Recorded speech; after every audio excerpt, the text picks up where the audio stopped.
ఇక తెలంగాణ రాష్ట్ర వ్యాప్తంగా పరీక్షలు రాసి ఫలితాల కోసం ఎదురు చూస్తున్న ఇంటర్మీడియట్ ప్రథమ ద్వితీయ సంవత్సర విద్యార్థుల ఉత్కంఠకు నేడు తెరపడనుంది. మరి కాసేపట్లో ఇంటర్మీడియట్ ఫలితాలు విడుదల కానున్నాయి. ఈ మేరకు ఇంటర్ బోర్డు ఇప్పటికే అన్ని ఏర్పాట్లు చేసింది. ఉదయం 11 గంటలకు ఇంటర్ ప్రథమ ద్వితీయ సంవత్సర ఫలితాలు ఒకేసారి విడుదల చేయనున్నారు. ఈ రోజు ఇంటర్ బోర్డు కార్యాలయంలో విద్యాశాఖ ముఖ్య కార్యదర్శి బుర్రా వెంకటేశం, ఇంటర్ బోర్డు కార్యదర్శి శృతి ఓజా చేతుల మీదుగా ఫలితాలు విడుదల చేయనున్నారు. ఫలితాల ప్రకటన అనంతరం అధికారికంగా వెబ్సైట్లో నేరుగా చెక్ చేసుకోవచ్చు. కాగా ఇంటర్మీడియట్ పరీక్షలు ఫిబ్రవరి 28 నుంచి మార్చి 19 వరకు జరిగిన సంగతి తెలిసిందే. ప్రథమ ద్వితీయ ఇంటర్ పరీక్షలకు తెలంగాణ రాష్ట్ర వ్యాప్తంగా మొత్తం 9,80,000 మంది విద్యార్థులు హాజరయ్యారు. పరీక్షలు జరుగుతూ ఉండగానే మార్చి 10 నుంచే మూల్యాంకన ప్రక్రియ కూడా ప్రారంభించారు.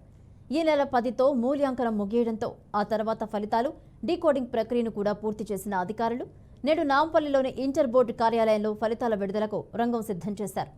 ఇక ఇంటర్ ప్రథమ ద్వితీయ సంవత్సర ఫలితాలు ఇవాళ విడుదల చేయబోతున్నారు. ఇదే అంశానికి సంబంధించి మరిన్ని అప్డేట్స్ మా ప్రతినిధి రాజశేఖర్ మరిన్ని వివరాలు అందిస్తారు. Thank you Bhavani. తెలంగాణ సంబంధించిన తెలంగాణ ఇంటర్ సంబంధించి వెంకటేశ్వర ఆధ్వర్యం ఇంటర్మీడియట్ విడుదల కాబోతున్నాయి. ఈ నేపథ్యంలో అట్లా చేసి పెట్టారు. గత నెల ఫిబ్రవరి 28 నుంచి మార్చి 19 వరకు ఎగ్జామ్స్ జరిగాయి తెలంగాణలో. అదేవిధంగా 9 లక్షల రైట్, థ్యాంక్ యూ రాజశేఖర్.